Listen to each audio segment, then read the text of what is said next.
أعوذ بالله من الشيطان الرجيم بسم الله الرحمن الرحيم الحمد لله رب العالمين والصلاة والسلام على رسول الله وعلى آله وصحبه ومن والاه اللهم إنا نسألك علما نافعا ونعوذ بك من علم لا ينفع اللهم نور قلوبنا اللهم طهر قلوبنا من الرياء والنفاق وصلى الله على نبينا محمد وعلى آله وسلم. We are in another night in this blessed month of Rabi al-Awwal going through Silsilah al-Ibriz bi al-Aziz through the Sanad of al-Bayt Waliullah anhum ajma'in, and then the narrators. It's also been translated, this 40 hadith collection called al-Arba'in Shah Waliullah Dehlawi, the great Indian subcontinent scholar, in which he's connected to this chain of transmission. And as usual, we will read the hadith and give some of the takhrij, meaning the other narrators and books that this is in. And then also, bi'idhnillahi ta'ala, give some brief explanation. We are now on hadith number 29. قال رسول الله عليه أفضل الصلاة والسلام التائب من الذنب كمن لا ذنب له. Translated, this is the one who repents from his sin is like one who did not do the sin. Again, the one who repents from a sin is like the one who did not commit the sin.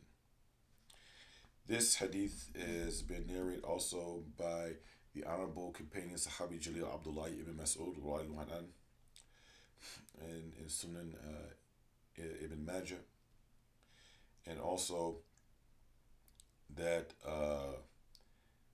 al-Hakim al-Tirmidhi, and has this, and this is from Abu Sa'id al-Khudri radiallahu an, and also coming from Anas ibn Malik by al-Najjar, and also from al-Qushayri in his Risala from Anas ibn Malik, who's also known as Qadm Rasul sallallahu alayhi wa sallam, and then also from al-Bayhaqi in his book The Branches of the Faith, and Ibn Asakir from Abdullah ibn Abbas radiallahu anhuma, that has this hadith with the ziyada, with more words and more meaning to it.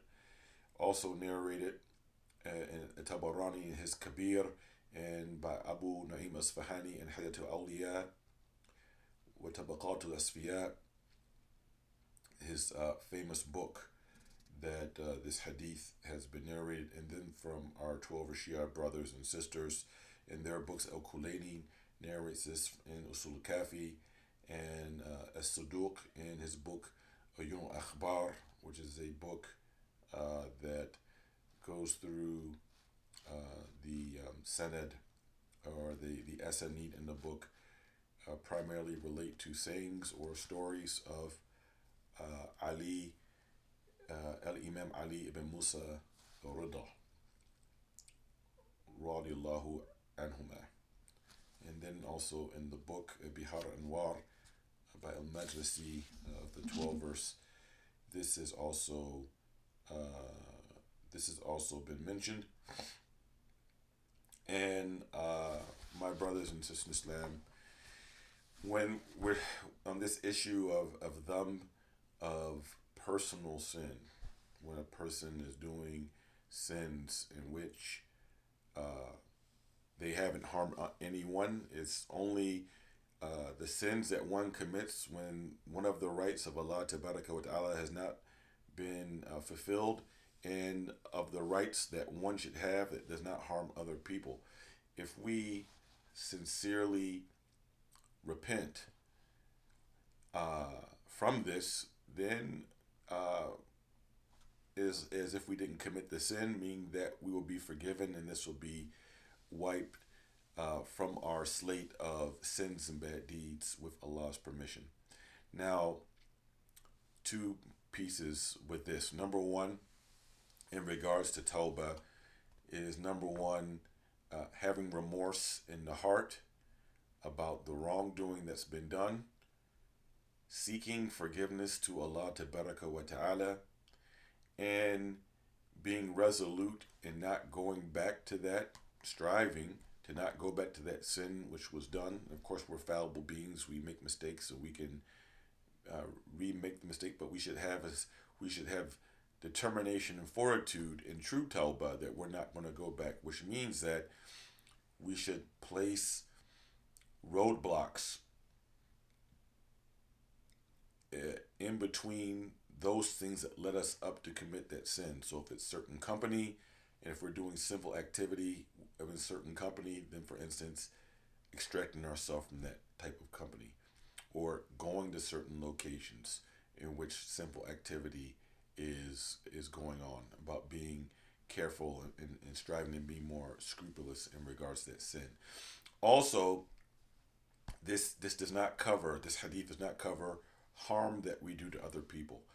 In this particular situation, is not just enough to say astaghfirullah and ask forgiveness. Let's say if we backbite someone, for unjust cause, and there are permissible reasons to discuss something that's true about someone, if that they wouldn't like it. For instance, if someone comes to you and asks you about marrying someone and their opinion, and if you give the truth, you tell the truth, not innuendo, not hearsay, but that which you know to be true, even if that person is not flattering and that person would not want you to share it, then you have to share it.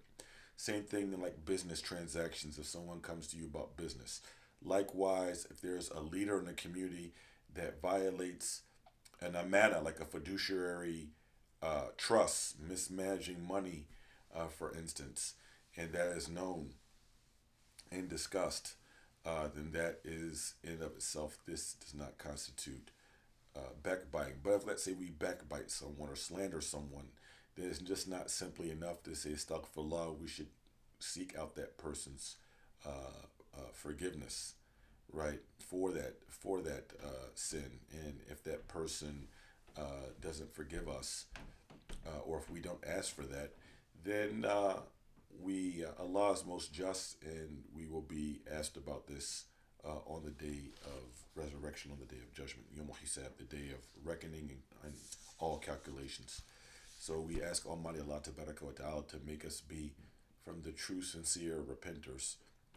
We ask Almighty Allah Tabaraka wa Ta'ala, through the right of His Habib Sallallahu Alaihi wa alihi Wasallam, to follow the best of what has been given in the explanation of this noble hadith of the Prophet Sallallahu Alaihi wa alihi Wasallam.